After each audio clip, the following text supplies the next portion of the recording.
They say the most haunting mysteries are the ones that begin with a perfectly normal day, before the news headlines, before the missing posters, before the grainy surveillance footage that would play over and over on national television.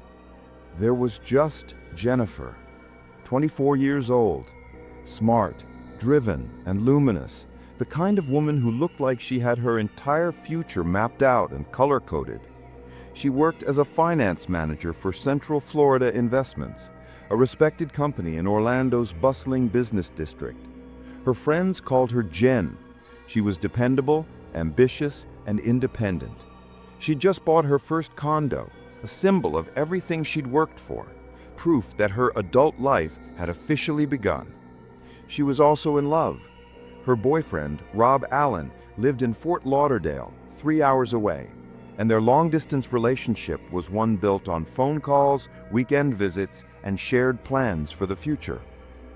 She was organized to the core, the kind of person who always arrived on time, who kept her phone charged, who never missed work without notice. The people closest to her knew that if Jennifer didn't answer, something was wrong. And that's what made what happened next so terrifying. Because one morning, Jennifer Kesse simply vanished. No warning, no sound, no witness who could explain what they saw, just silence. But before that silence began, life was ordinary.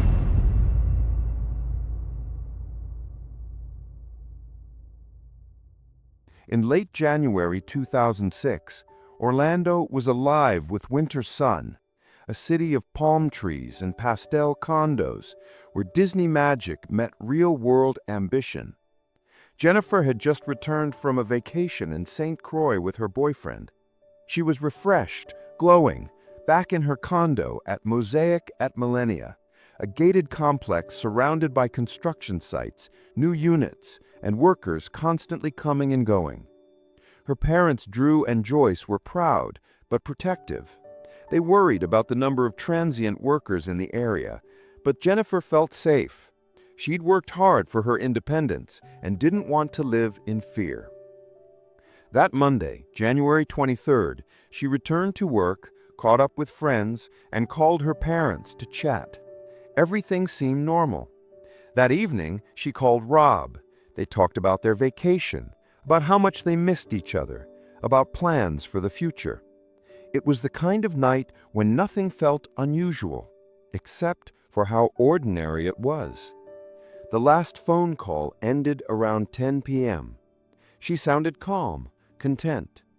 No one knew it would be the last time anyone would ever hear her voice. The next morning, January 24th, Jennifer was supposed to show up for work at 8 a.m. sharp. But she didn't. Her boss called, then her co-workers. No answer. By 11 a.m., alarm bells were ringing.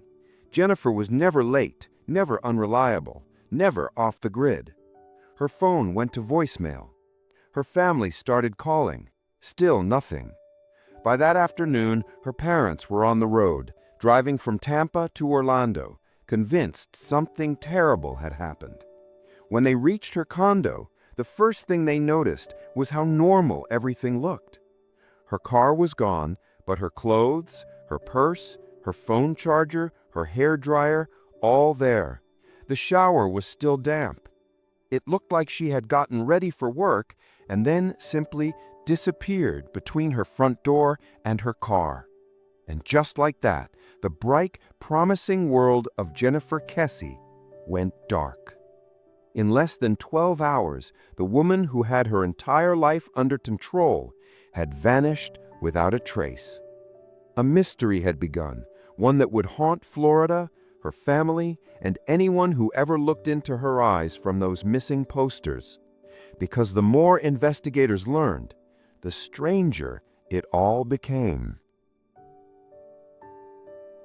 Morning comes, and the city hums awake. But in Jennifer's condo, silence. Her phone alarm rings unanswered. Her bed perfectly made. Towel still neatly folded. Her makeup untouched.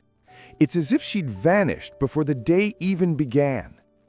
At 11 a.m., Jennifer doesn't show up for work. Her coworkers, punctual, professional, reliable, are immediately concerned. Calls go unanswered. Texts never deliver. By noon, her boss is phoning her family. Her parents, Drew and Joyce Kesse, know instantly. Something's wrong. Jennifer doesn't miss work. She doesn't ignore calls. Within hours, they're driving from Tampa to Orlando, hearts pounding with dread. When they arrive, nothing is missing. No forced entry, no struggle. Her suitcase lies open from her recent vacation to St. Croix. Clothes are half unpacked, a sign she planned to finish later. A damp towel on the floor suggests she'd just showered. Her outfit for the day laid neatly out on the bed. But Jennifer Kesse is gone. Police arrive and begin the slow procedural crawl of a missing person investigation. Friends gather outside the condo complex, hanging flyers, calling hospitals, retracing her steps. Her phone goes straight to voicemail. Her credit cards show no activity. Her car, a silver Chevy Malibu, is missing too. 2 days later, there's a break. Police locate Jennifer's car, parked at an apartment complex, just over a mile from her home. At first, relief, then confusion. Who left it there? Surveillance footage from the complex holds a clue. Grainy, low resolution, but crucial. At 12 p.m., the day Jennifer vanished, an unidentified figure can be seen parking her car and calmly walking away. They appear to be male. They move casually, not rushing, not nervous. They wipe down the car before leaving. But here's the eerie part. In every single frame, the person's face is perfectly obscured. Each time they pass by a concrete fence post, their head aligns exactly behind it. 3 frames. 3 perfect blocks. Almost as if the camera itself refused to reveal the truth. The FBI calls it the luckiest obstruction in history. Investigators study the figure, their gait, posture, clothing. They estimate the person's height between 5'3" and 5'5". Too small for Jennifer's boyfriend, Rob. Too small for most men in her circle. Whoever this was, they knew her, or they were watching her. The area where the car was found wasn't random. It was a complex known for transient tenants, construction workers, and short-term residents. It was the kind of place where someone could disappear into the background. Detectives canvassed every unit. No witnesses, no fingerprints, no DNA. The car yields nothing. It's been wiped clean. Still, Drew and Joyce refuse to give up. They hold press conferences, plead with the public, and offer rewards. Jennifer's image spreads across the nation. Blonde, bright smile, professional, independent. But with every passing day, hope fades into tormenting uncertainty. Who was the man in the video? Why did he seem so calm? And where was Jennifer Kesse? As investigators dig deeper, one thing becomes clear. Whoever took Jennifer Kesse likely knew her routine. Jennifer's condo complex, Mosaic at Millennia, was under heavy construction when she lived there. Half the units were vacant, filled daily with a rotating crew of contractors, painters, and day laborers. Many of them were undocumented, and few records were kept of who came and went. Jennifer had confided to friends and family that some of the workers made her uncomfortable. They'd stare when she walked by, even catcall from balconies. She started calling her boyfriend, Rob, each night just to talk until she felt safe enough to fall asleep. It wasn't paranoia, it was intuition. Detectives start with those closest to her, the boyfriend, Rob Allen.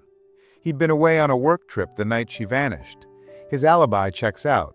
Phone records, coworkers, and hotel logs all confirm it. He's cleared.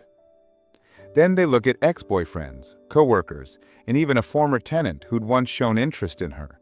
None pan out. No evidence, no motive, no link. So attention returns to the workers at the complex. Many had access to master keys. Many saw Jennifer daily, leaving for work, returning home, even walking to her mailbox. But by the time police begin interviewing them, most are gone. Construction ended, crews dispersed, some may have left the country. The trail goes cold before it ever warms up. Then there's the mystery man in the surveillance footage. His body language haunts detectives. He's deliberate, composed, almost practiced. He parks Jennifer's car, sits for a moment, then exits without hesitation. He walks with purpose, straight toward the camera, and vanishes down a sidewalk. The timestamp, 12 p.m. That's just 1 hour after Jennifer was supposed to leave for work, which means she likely disappeared sometime between 7:30 a.m. and 8 a.m. in broad daylight. A popular theory forms. Jennifer was abducted as she left her condo, possibly forced into her own car by someone waiting nearby. Maybe a worker she'd seen before. Maybe someone who watched her long enough to predict her morning routine. Even more chilling, detectives discover a maintenance key fob that could access multiple units, including Jennifer's. It's never accounted for. Then another twist. A nearby resident reports seeing a man and woman arguing near Jennifer's car the morning she vanished. The sighting is vague. The woman's face was turned away. Could it have been Jennifer? Police can't confirm. No witnesses come forward with more details. Over the years, theories multiply. The construction worker theory, that she was abducted by one or more laborers working in her building. The stranger abduction theory, that someone followed her home, waited, and attacked. The targeted stalker theory, that she had unknowingly attracted someone's obsession. But without physical evidence, every lead is smoke. Jennifer's parents keep pushing. They hire private investigators. They appear on national shows, Dateline, Dr. Phil, 48 Hours. They release new age-progressed images, hoping someone, somewhere, might recognize her. Each year, tips trickle in, each one promising, each one leading nowhere. Behind the scenes, a quiet war rages between the Kesse family and the Orlando Police Department. The family believes crucial evidence was ignored, that investigators failed to follow the worker leads early enough. In 2019, after years of frustration, the Kesses sue OPD for access to Jennifer's case files and win. Over 16,000 pages of documents, hundreds of hours of video, thousands of photographs. They hand it all to private investigators. But even with new eyes, the core mystery remains. Who was the man in the video? And how does someone vanish, completely, in the middle of the day, from a busy Orlando neighborhood? By 2018, 12 long years had passed since Jennifer vanished. 12 birthdays, 12 Christmases, 12 empty seats at the family table. For Drew and Joyce Kesse, the pain never dulled, but the fight never stopped. They'd grown tired of waiting for answers that never came, so they did something extraordinary. They took the case back. In early 2019, after years of pressure, persistence, and legal battles, the Kesse family sued the Orlando Police Department for access to Jennifer's entire case file. They won, making national headlines. Now, sitting at their kitchen table, Drew and Joyce were handed 16,000 pages of police reports, evidence photos, witness statements, and videos. Imagine that, 16,000 pages representing 12 years of silence. And buried inside, they hoped, might be the truth that police missed. The private investigators hired by the Kesse family combed through everything, piece by piece. They find patterns, inconsistencies, missed opportunities. One of the first revelations, the timing of Jennifer's disappearance. Police had long assumed she was taken on the morning of January 24th, but what if she was abducted the night before? Jennifer's voicemail activity stopped around 10 p.m. on the 23rd, and her phone, mysteriously, has never been recovered. Theories begin to shift. Could someone have been waiting for her when she got home from work? Neighbors recall hearing a scream that night, though no one thought to report it then. And there's more. The private team learns that Jennifer's complex, Mosaic at Millennia, wasn't just under construction, it was chaotic. Keys went missing, strangers roamed the halls, some workers slept in vacant units overnight. If Jennifer was targeted, she didn't stand a chance.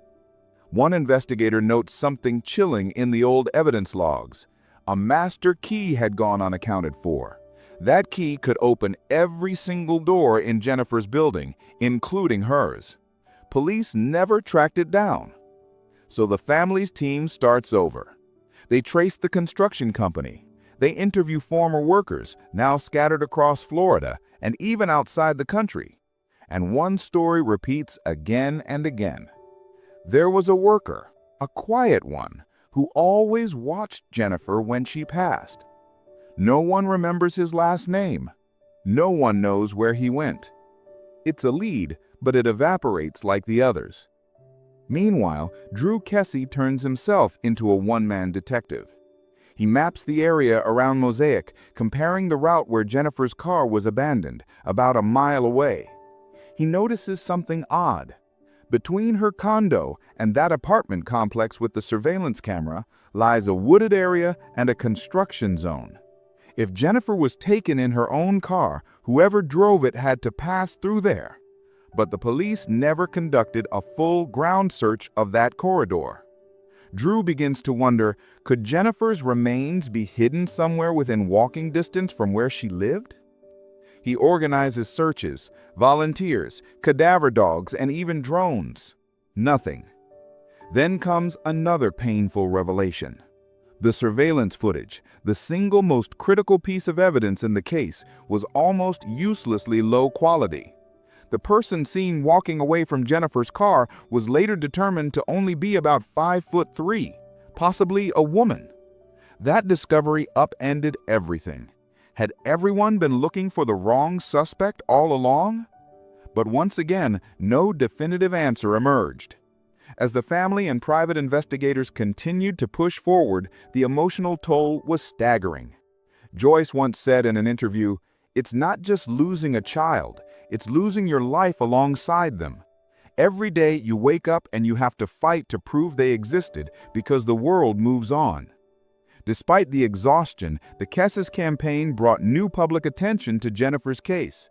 National media revived it, podcasters re-examined it, and true crime communities dissected every clue. Every January, the anniversary of Jennifer's disappearance reignites the same questions. Why was her car abandoned exactly 1 mile away? Who was the figure caught on that security camera? And why, despite thousands of tips and national exposure, has no trace of Jennifer ever been found? In the end, Drew and Joyce Kesse's relentless pursuit of the truth transformed the case from a forgotten Orlando mystery into a symbol of parental perseverance. Their lawsuit set a precedent, showing other families of the missing that they could demand accountability even years later. And though Jennifer's fate remains unknown, the Kesses refuse to call her story over. In Drew's own words, "Someone out there knows what happened. Someone has lived with this secret for nearly 20 years. We are not stopping until they talk."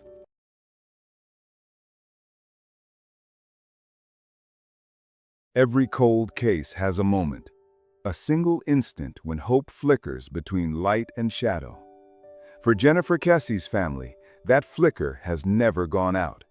Almost 20 years have passed since she was last seen, yet her face remains as familiar as ever, framed on the family's mantle, shared in documentaries, printed on flyers that have weathered rain and sun. Because Jennifer isn't just a statistic, she's a daughter, a sister, a best friend. And in the silence left behind, her story has taken on a weight larger than life, a haunting symbol of all the missing who are still out there, waiting to be found. The Kesse family still speaks of her in the present tense. They say she's out there somewhere, because to speak of her in the past would feel like giving up. And giving up is something Drew and Joyce Kesse simply do not do. They fought for more than answers. They fought for change. They've spoken before state legislatures about the failures in missing persons investigations, the waiting periods, the evidence mishandling, the apathy that often meets families in their darkest hour. They've helped push for reforms that would ensure future families never endure what they did. That's Jennifer's legacy too. Not just the mystery of her disappearance, but the movement born from her absence. And yet, beneath the resilience, the mystery still gnaws at everyone who's followed this case. There are questions that remain impossible to silence. If Jennifer was abducted, how did no one see or hear anything? How did her car end up neatly parked, with no fingerprints, no trace of struggle?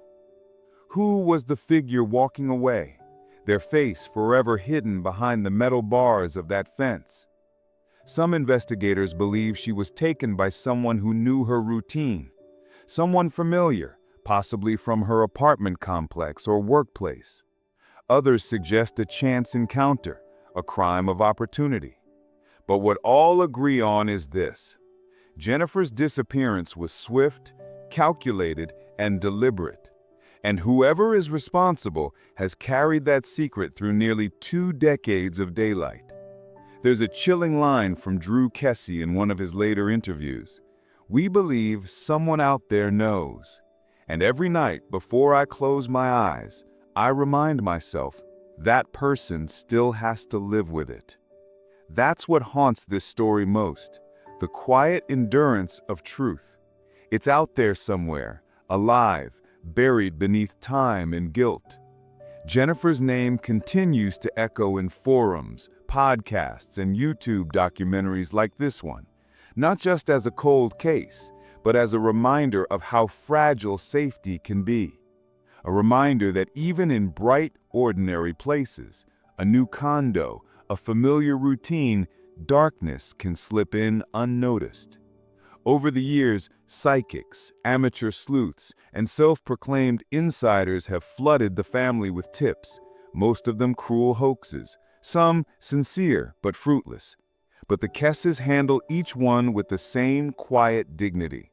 They've said, even if it's 1% chance it's real, that's still hope. And that hope has become the engine of their lives. Every January, on the anniversary of her disappearance, the family holds a vigil.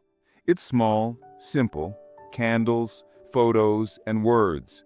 But what stands out most is the silence that follows. Not a hopeless silence, a reverent one. Because even though Jennifer's voice has been gone for so long, her story still speaks through every parent who hugs their child tighter, every person who locks their door at night and whispers a prayer for the missing. Her story reminds us that evil often hides in plain sight, but so does love, and love doesn't quit. Jennifer Kesse was 24 years old, ambitious, grounded, deeply loved. Her life was stolen, but her name endures. Maybe one day, someone will break their silence. Maybe one day the right clue will surface, a confession, a discovery, a slip too small to ignore. Until then, the Kesse family waits, not in despair, but in defiance. Because to them, Jennifer isn't gone. She's just waiting to come home. If you know something, anything, about the disappearance of Jennifer Kesse, contact the Orlando Police Department or the National Center for Missing and Exploited Adults. Because stories like this don't have to end in silence. Jennifer's story isn't over. It's waiting to be told, fully, truthfully, finally. And until that day comes, Cold Case 48 will keep her name alive. Because every mystery deserves a voice, and every missing person deserves to be found.